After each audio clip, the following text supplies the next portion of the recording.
Last year, Wes taught the friendship class here, and the comments I got were, I get all the comments, good and bad, but the comments were so positive that I just went back to him and said, well, let's do that again. And so that's why we did it again. So I just want to get a little bit of information. So give us just a brief overview of what are the main points of your class? Yeah, well, the main point of the class is that friendship is a genuine form of Christian love in its own right that we can celebrate and honor in our society. C.S. Lewis, in his very famous essay on friendship, he says that the ancient world and the medieval world celebrated friendship, had a very high view of friendship, and we, in the modern world, by comparison, have not paid it as much attention. We've paid more attention to romantic love and the love of family and other forms of love. So if you think about the movies we make, the songs we sing, very few of them are about friendship, and much more of them are about romantic love. And that's just something that is out of step with a lot of the history of the church. The church has always made a significant place for friendship, and it's been a form of love that's been honored. And so this class is trying to explore that. So we're looking at various historical moments in the church's life when friendship was something that was significant. We're reading a classic book by Aelred of Rievaulx, who was a 12th century abbot of a monastery in the north of England. And he wrote this dialogue called Spiritual Friendship. And he's basically trying to encourage friends to think about their relationship to one another as being so deep and so important that they would actually be willing to lay down their lives for each other. And that's not something that we typically say when we think about friendship. We tend to reserve that kind of language for other forms of love, but I think we can rediscover that in friendship. Excellent, excellent. So, what's important about this? Why do we need to talk about it here at Trinity? Well, I think just to make it really personal, we're a community that has a lot of students who are residential here, and one of our goals as an institution is to nurture the sorts of friendships among our students that will be there for them when they go into parish ministry in the future, that they will have lifelong friends as a result of having been at Trinity. That's one of our hopes. So I think to spend a week reflecting on friendship and how to make it richer and stronger in our lives is really worthwhile for us as a community. One of the things we've been struggling with here is that we had a really serious debate when we were talking about offering the Master of Arts in Religion completely online. There was a lot of very important discussion about it, about, well, what is that saying about our commitment to community, our commitment to these friendships? It was a very difficult call. We did decide that we were going to do it as a means to maybe reach students we would not otherwise have, but we reaffirmed our commitment to the residential piece, and I think that's important. And we also talked in those meetings about how even if you're an online student, chances are you'll get drawn into our community in some way. I mean, there are friendships that some of you have formed just by virtue of taking the same classes online, but some of you, it entices you to come to us for a June term or a Jan term, and that can be a context for friendship too. Yeah, but it's going to be a challenge for us in the years ahead. It really is, because we're getting more and more pushback from people who are, well, we can't do this, we can't ask our people to pull up stakes and move to Ambridge, and so it's a real challenge. Good. What about the broader church then? How do you see this, the importance of this in terms of? Well, I think it's really important for us to not totally locate human fulfillment in romantic, erotic relationships. There's a Australian theologian named Benjamin Myers who talks about the myth of sex and how this myth can actually hinder us from developing and nurturing close friendships with each other. Because the myth of sex says that you are most fully alive when you're sexually active. And even so-called platonic relationships have some sexual or erotic element in them. And that whole mythology is deeply corrosive of a theology of friendship, which is about saying that real significant human intimacy can flourish when you're sexually abstinent. You don't have to be sexually active in order to be fulfilled. Look at the life of Jesus, the most famous single celibate person who ever lived. He was a person who was deeply, intimately connected with other people. He was, I have a friend who likes to say Jesus was the life of the party, and he was a celibate man. He was someone who nurtured friendships, and even if you think about his group of disciples, there were the 12, but there were also the 3 that he was uniquely close to, and the friendships that he had with Mary and Martha and Lazarus. That's the one moment in the Gospels when we see Jesus weeping, and it's over the death of his friend, his close friend who had died. So this is something that I think can help us with a lot of the trouble that we've gotten into with our idolatry of sex in this culture, our idolatry of romantic relationships, our idolatry of family. In many ways, this is a way of reminding ourselves that God cares about other forms of community as well, not just marriage, not just parenting, not just romance. God really cares about friendship. And Jesus says in John 15:13, "Greater love has no one than this, that a man laid down his life for his friends." I think I talk to a lot of single people. I've written on same-sex attraction in the church, and I talk to a lot of single people who, they're at that stage in their life where they're open to marriage, but they're also preparing for the fact that they may not get married. Or I talk to gay people who are committed to the church's traditional biblical teaching on this, and so they don't feel that a same-sex marriage is open to them. And they have questions about, so does this mean that I'm cut off from meaningful intimacy with people? And I want to say no. I want to say that a theology of friendship is something that we can live into in the church in a way that anybody, regardless of your marital status, you can belong to a friendship. That is open to you. You are called to love and be loved, even in singleness. And in some ways, I think being single leaves you more time to pursue friendships, leaves you more space in your life to nurture friendship and to seek it and to be intentional about it. So. Well, tell me a little bit about you're going to start living in an intentional community, a kind of intentional community in the fall. Yeah. There's a group of us here. We've called ourselves the Ambridge Project, and it's nothing very official. It's a group of us. Sounds very impressive. It's a group of us who some faculty, some students, and we've just been meeting together somewhat frequently over the last year, sharing meals together, and we're going to try to be more intentional about kind of being present in Ambridge and being part of the neighborhood, and so it's something that I care a lot about, and I think the church has always celebrated this kind of thing, and there are rules of life like the Benedictine rule that have tried to make this kind of thing possible and imaginable in the church, and so that's what we're trying to do. Good. How is it? Is it guys and girls? Yeah, men and women. Yeah, it's mostly some Maplewood people. For those of you who are local, some of us are in the same house, and then others of us are kind of moving nearby. So yeah.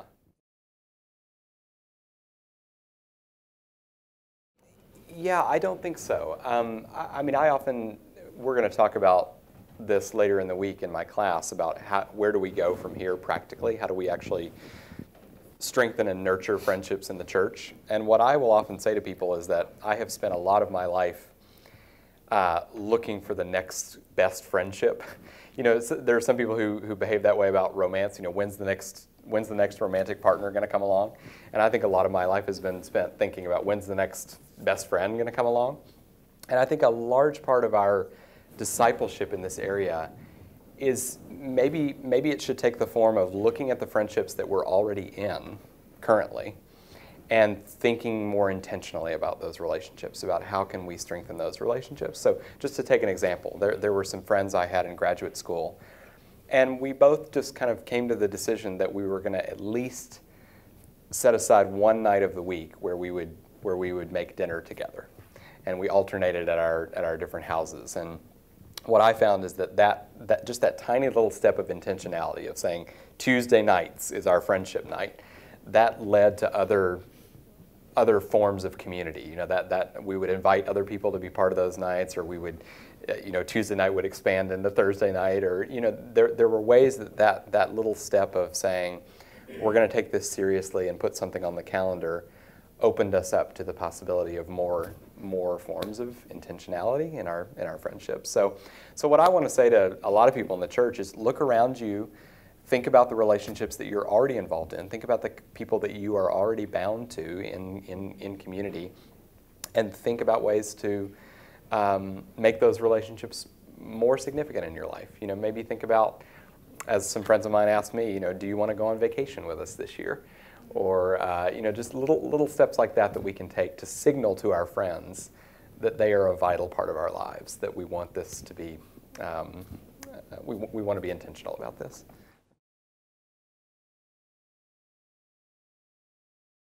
Yeah, I mean, we are going to talk about that in the class, and part of what I think I want to do when I talk about friendship is issue a kind of prophetic challenge to the church to renounce some of these idolatries.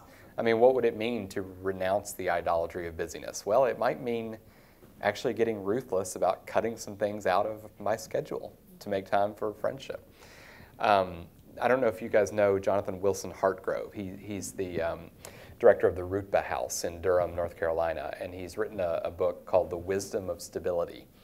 And one of the things he's arguing in that book is that we have a commitment, a sovereign commitment in this culture to being mobile. We will move if we want to. If the next good job comes along, we will be willing to sever all ties and move.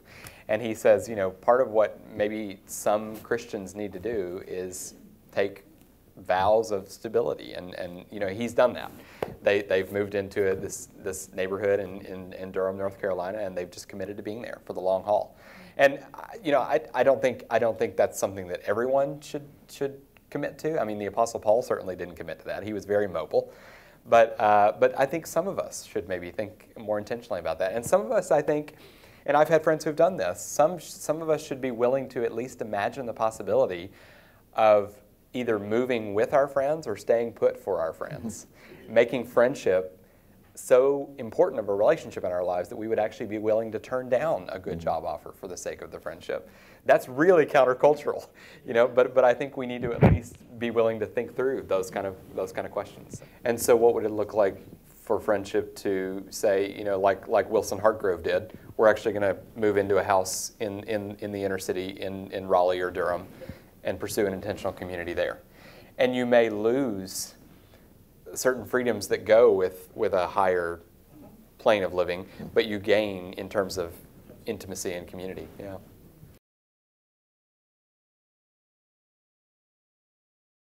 Yeah, I think at the very least we can say that it's devalued the vocabulary, right? I mean, when we use the language of friendship for the 300 people we're friends with on Facebook, the word loses some of its rich potential. So I think part of what we're swimming against, and this gets to what Meg is saying, is just this sense. I see this particularly among young people, and I include myself in this generation for whom this is true. There's a certain kind of young person who just says, I want to do and be as much as possible. Mark Edmondson, who teaches English at the University of Virginia, he wrote an essay recently about how he asked his students in the fall semester, what did you do over the summer? And they list literally a dozen things. We went to these 5 countries. We listened to these 10 new bands. We read these important new books while we were multitasking, with our headphones and our computers. It's just this sense of we must do and be everything. And part of I think what friendship requires is a willingness to, again, trim and cut things back in order to pursue the best.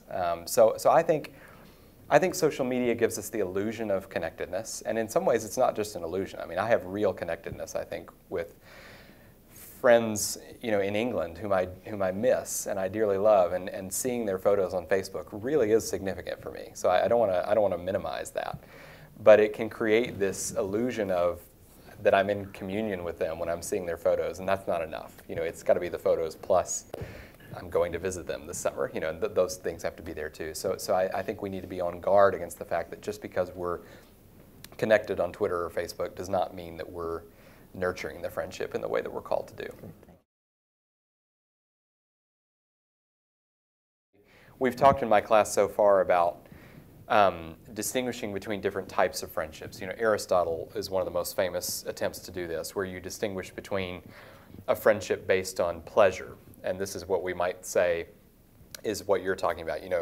It's very easy and natural for families to become friends with each other when they like the same things, when they're involved in the same kind of hobbies, the same interests. There are a lot of points of connection that would draw them together.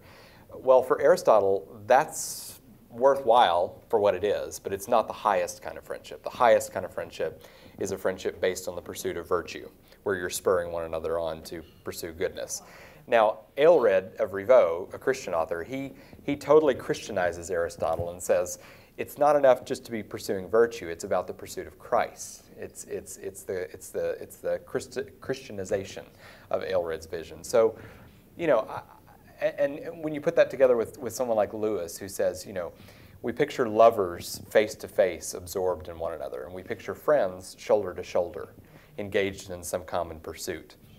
I think the challenge in our churches is to find friendship almost as a byproduct as we're pursuing this radical call of Christian discipleship. So that's not a technique per se, but I guess what I would want to be calling those kind of couples to, those kind of families to, those kind of single people to is, let's get excited about this vision. And it may look like Wilson Hartgrove's community. It may look like a dozen different things.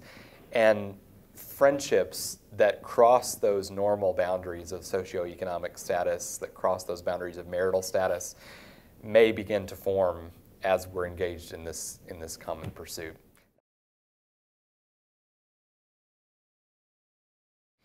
Yeah, it's a very good question. I've actually assigned a book in my class that we're reading, and we're all finding plenty of stuff to disagree with and plenty of stuff to be provoked by. But it's by a guy named Dan Brennan, and it's called Sacred Unions, Sacred Passions. The subtitle is something like Engaging the Mystery of Friendship Between Men and Women.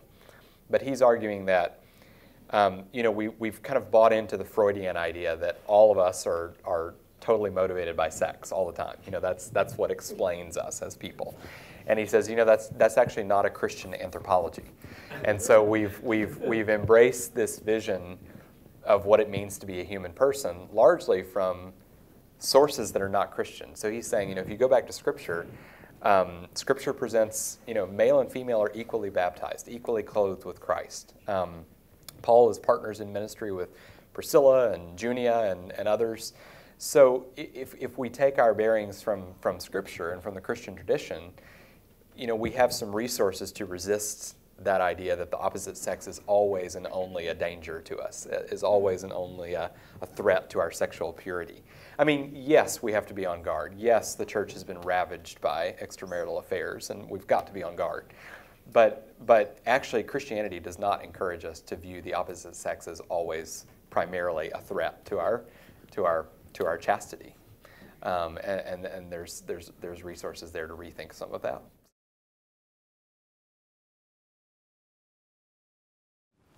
I think that's very helpful, and I think I largely agree with that. I mean, I have found, and we've been talking about this in the class, that the closest friendships I have in my life, they tend to, the deeper they get, the longer they go, they tend to almost morph into the category of family.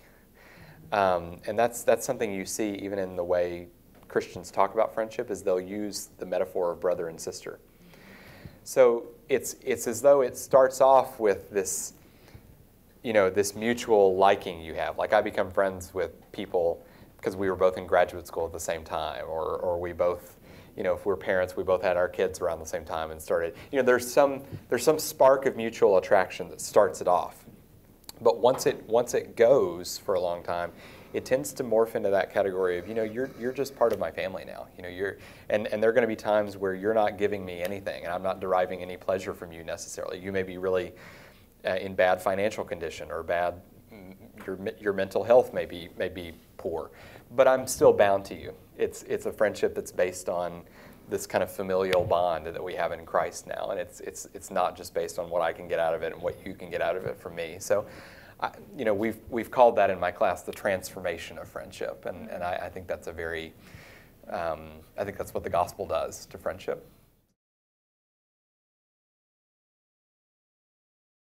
Yeah, I mean, I guess I try to present it different ways. I mean, I've written essays on this that I've published in public places where they can be linked to by Christians and non-Christians. So I try to talk about it as a vision. Christians are people who value chaste friendships that don't involve sex.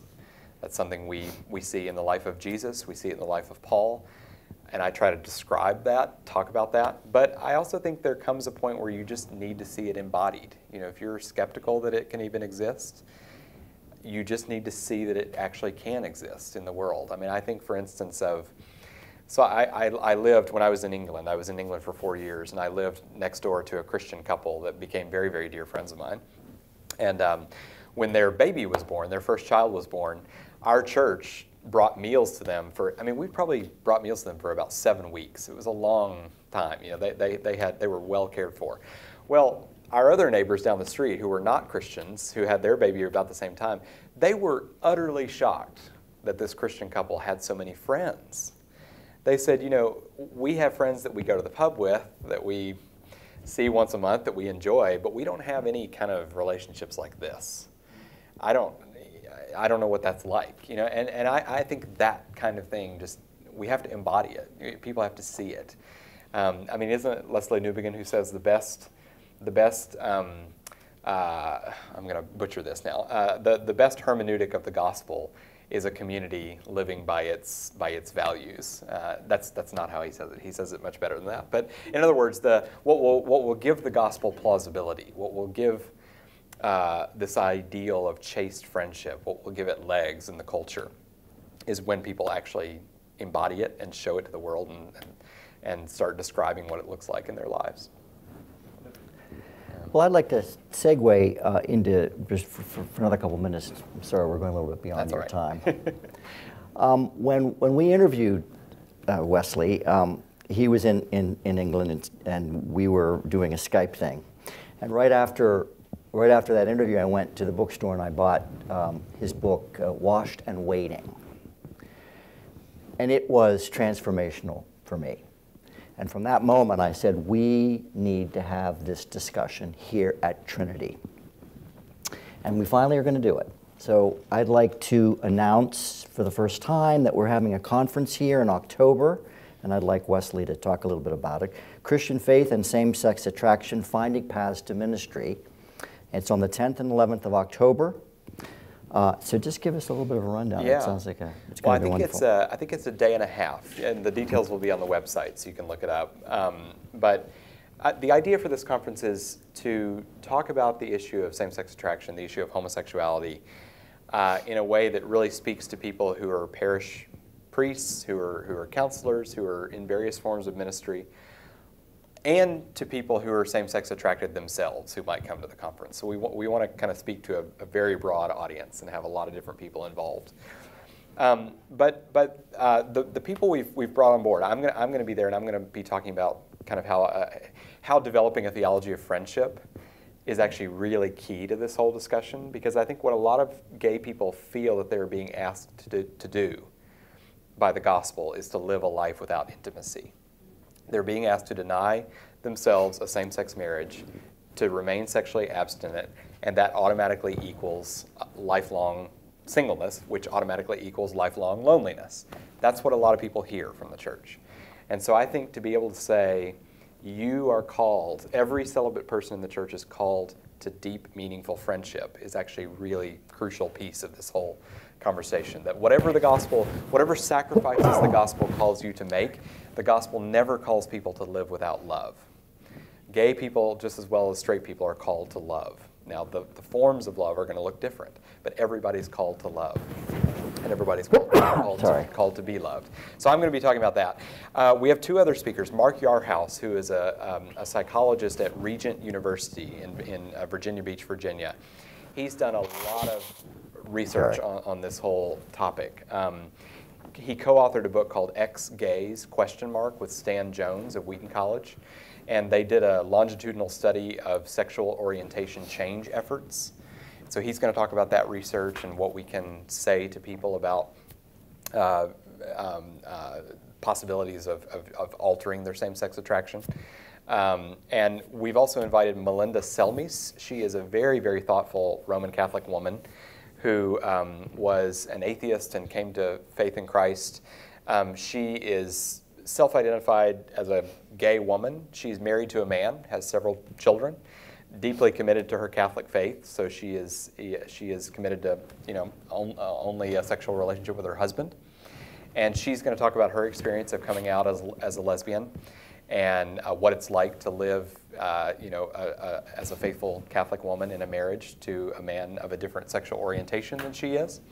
And she's just very thoughtful. So those are our speakers, and there's going to be time for Q&A and breakout sessions, and I'm just very excited about it. I think it's going to be a great event. So this is really important, I think. I think this is an important discussion that we need to have here at Trinity.